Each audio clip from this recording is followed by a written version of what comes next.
नमस्कार, स्वागत है आप सभी का जी मध्य प्रदेश छत्तीसगढ़ देख रहे हैं आप। मैं हूं आपके साथ नलिनी पांडे और आप सभी को जी मीडिया की तरफ से स्वतंत्रता दिवस की हार्दिक शुभकामनाएं।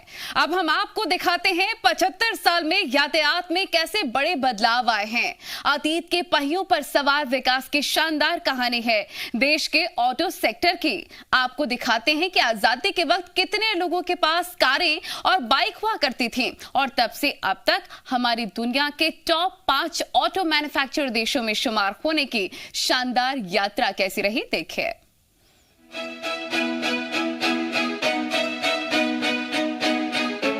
भारत की सड़कों पर पहली मोटर कार दौड़ी 1897 में। 1920 आते आते देश में रॉल्स रॉयस जैसी बड़ी बड़ी कार कंपनियों के शोरूम तक खुल गए। इसी दशक में देश में असेंबलिंग यूनिट्स भी लगी, लेकिन 1940 के दशक तक देश की अपनी ऑटोमोबाइल इंडस्ट्री नहीं थी। 1942 में उद्योगपति बीएम बिरला ने पहली बार हिंदुस्तान मोटर्स के तौर पर देश की पहली ऑटोमोबाइल कंपनी की नींव रखी। वक्त का पहिया जैसे जैसे आगे बढ़ा, आजाद हिंदुस्तान में आम आदमी की प्रति व्यक्ति आय में इजाफा हुआ, जिसका नतीजा ये हुआ कि आज गांव देहातों के घरों के आंगन में कारें और मोटरसाइकिल शान से खड़ी मिल जाती हैं। वाहनों के मामले में भारत की आत्मनिर्भरता की इस कहानी को जरा कुछ आंकड़ों में समझते हैं। मार्च 1951 तक देश में साल भर में 3 लाख वाहनों का रजिस्ट्रेशन हुआ, जबकि मार्च 2017 तक 25.5 करोड़ वाहनों का रजिस्ट्रेशन हुआ।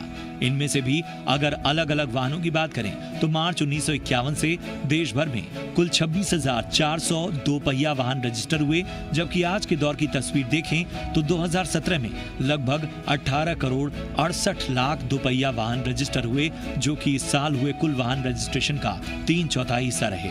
इसी तरह कार, जीप और टैक्सियों के सेगमेंट में 1951 में 1,56,000 वाहन रजिस्टर हुए, जबकि मार्च 2017 में लगभग 3 करोड़ 36 लाख कार, जीप और टैक्सी रजिस्टर्ड हुए।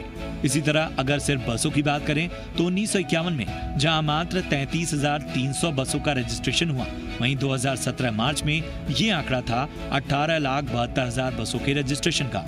कुल मिलाकर आजादी के बाद देश में वाहन उद्योग सालाना 8 से 9% की दर से तरक्की कर रहा है। 2019-20 के साल में ही देश में 34 करोड़ से ज्यादा वाहनों की बिक्री हुई और दुनिया का चौथा बड़ा ऑटो मार्केट होने के साथ ही भारत कमर्शियल वाहनों के मामले में दुनिया का 7वां उत्पादक देश भी बना।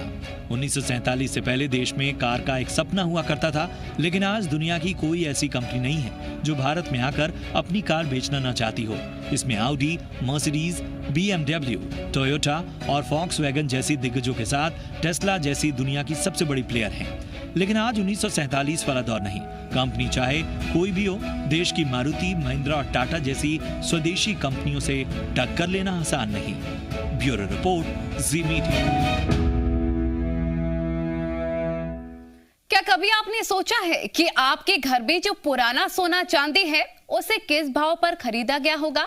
दादा दादी, नाना नानी के जमाने में सोने चांदी का भाव आखिर क्या रहा होगा?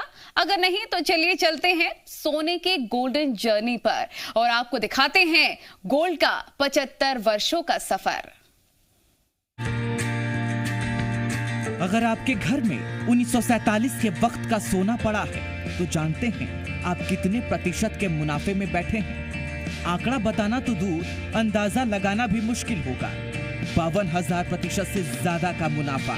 जी हाँ, आप बिल्कुल ठीक सुन रहे हैं, 52,000% से ज्यादा का मुनाफा। जब देश 1947 में आजादी का जश्न मना रहा था, तब 10 ग्राम सोने का भाव 100 रुपए भी नहीं था, जो आज 46,000 रुपए के करीब है। आजादी के वक्त 10 ग्राम सोने का भाव 88 रुपए के करीब था। सोने को 100 का आंकड़ा छूने में 10 साल से ज्यादा का वक्त लग गया।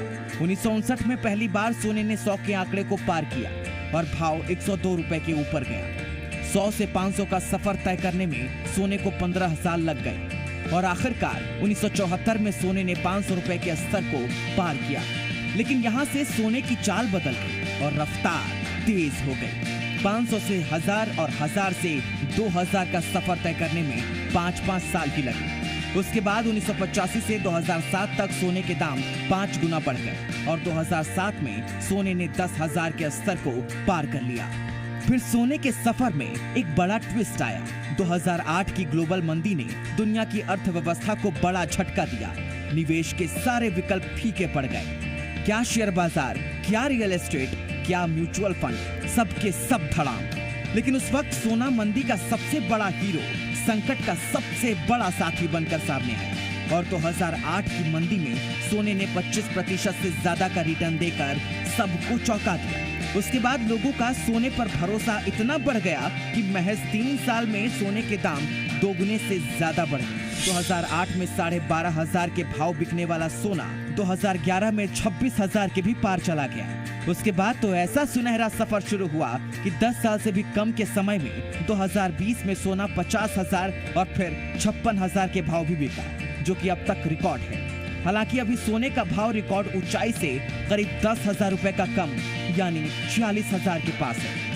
लेकिन जानकार मानते हैं कि अगले 1.5-2 साल में सोना 60,000 तक भी जा सकता है। चांदी का सफर भी कम दिलचस्प नहीं है। 75 सालों से ज्यादातर वक्त में सोने चांदी की जोड़ी हिट रही है। आजादी के वक्त 107 रुपए में 1 किलो चांदी मिल जाती थी। अभी 1 किलो चांदी खरीदने के लिए आपको 62,000 रुपए से ज्यादा खर्च करने होंगे। पिछले साल चांदी का भाव 78,000 के करीब पहुंच गया था। 75 सालों के इतिहास में चांदी में सबसे बड़ी तेजी पिछले साल ही आई थी। 2020 के मार्च में 33,500 के करीब बिकने वाली चांदी महज 5 महीने में यानी अगस्त में 78,000 के करीब बिकने लगी, जो कि अब तक का रिकॉर्ड है। जानकारों का मानना है कि दुनिया की इकोनॉमी एक बार पूरी तरह से कोरोना से उबर जाए तो चांदी 2-3 सालों में 1 लाख का सफर भी तय कर सकती है। ब्यूरो रिपोर्ट, जी मीडिया। आजादी के 75 सालों में हमने कई क्षेत्र में विकास किए, लेकिन एक चीज जो सरकार से लेकर आम लोगों तक भारी रही है वो है महंगाई। 75 सालों में महंगाई ने हैरान करने वाले तेवर बदले और आज के वक्त भी सरकार और आम आदमी के बीच महंगाई दीवार से खड़ी है। देखते हैं खास रिपोर्ट, महंगाई तब और महंगाई अब।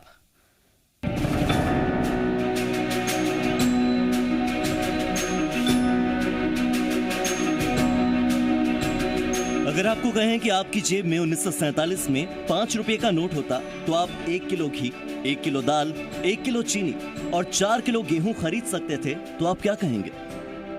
जी हाँ, ये कोई मजाक नहीं बल्कि ये हकीकत है।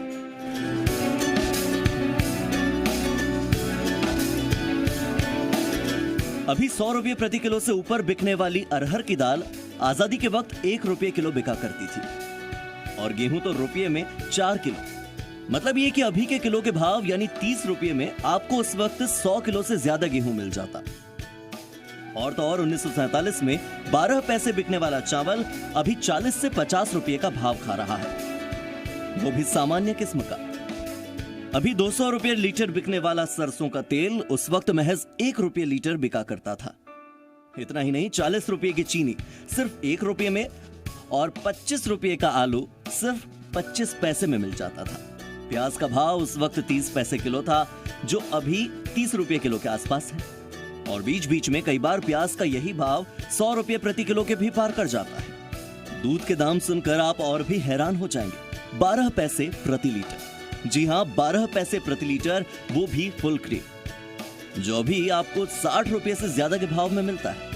आजादी के वक्त के आंकड़ों को देखकर तो आप यही सोच रहे होंगे कि काश हम भी उसी दौर में जी रहे होते। इससे पहले कि आपके मन में यह ख्याल जोर पकड़ने लगे तो जरा ये आंकड़े भी देख लीजिए। उस वक्त भारत की प्रति व्यक्ति सालाना औसत आय 250 रुपये से भी कम हुआ करती थी। मतलब ये कि महीने की सैलरी सिर्फ 20 रुपये के आसपास। सोचिए, ऑटो रिक्शे का 1 किलोमीटर का किराया भी इस वक्त 20 रुपये से ज्यादा है, जबकि अभी प्रति व्यक्ति सालाना आय करीब 1,30,000 रुपये है। यानी भारतीयों की महीने की औसत सैलरी 10,000 रुपये से ज्यादा है। एक रिपोर्ट के मुताबिक 1947 से 2013 तक देश में औसत महंगाई सालाना 6.55 की दर से बढ़ती रही। मतलब ये कि आजादी के वक्त 1 रुपये में मिलने वाला सामान 60 रुपये से ज्यादा का हो गया। 75 सालों में महंगाई करीब 6000% बढ़ी। दिलचस्प यह है कि आजादी के वक्त डॉलर हमसे बलवान नहीं था। $1 का भाव 1 रुपये ही था, जो कि अब 75 से भी ऊपर है। डॉलर के मुकाबले रुपये का गिरना पहली पंचवर्षीय योजना से शुरू हुआ। आजादी के वक्त देश की आबादी 34 करोड़ थी और हमारा खाद्यान्न उत्पादन 5 करोड़ टन के करीब। वक्त के साथ आबादी बढ़ती चली गई, लेकिन खाद्यान्न उत्पादन नहीं बढ़ पाया और हमारी निर्भरता इंपोर्ट के ऊपर बढ़ती चली गई। अनाज इंपोर्ट की वजह से देश की वित्तीय स्थिति भी बिगड़ने लगी थी, लेकिन 60 के दशक में ऐसा चमत्कार हुआ कि देश की खेती किसानी की तस्वीर ही पूरी तरह से बदल गई। कृषि वैज्ञानिक MS स्वामीनाथन की अगुवाई में हरित क्रांति ने ऐसा कमाल किया कि हम इंटरनेशनल लेवल पर अनाज इंपोर्टर की जगह अनाज एक्सपोर्टर बन गए। भारत ने जल्द ही इंटरनेशनल राइस इंस्टीट्यूट द्वारा विकसित चावल की उम्दा किस्म की वैरायटी IR8 को अपनाया। 1960 में प्रति हेक्टेयर 2 टन चावल पैदा करने वाला भारत 1990 तक आते आते प्रति हेक्टेयर 3 गुना ज्यादा यानी कि 6 टन चावल पैदा करने लगा। और यही वजह है कि 1970 में $550 प्रति टन बिकने वाला चावल 2000 तक आते आते $200 प्रति टन पर आ गया। और आज हालात ये है कि हम चावल गेहूं एक्सपोर्ट करने की स्थिति में हैं और देश में अनाज का 30 करोड़ टन से ज्यादा का रिकॉर्ड उत्पादन है। ब्यूरो रिपोर्ट, जी मीडिया।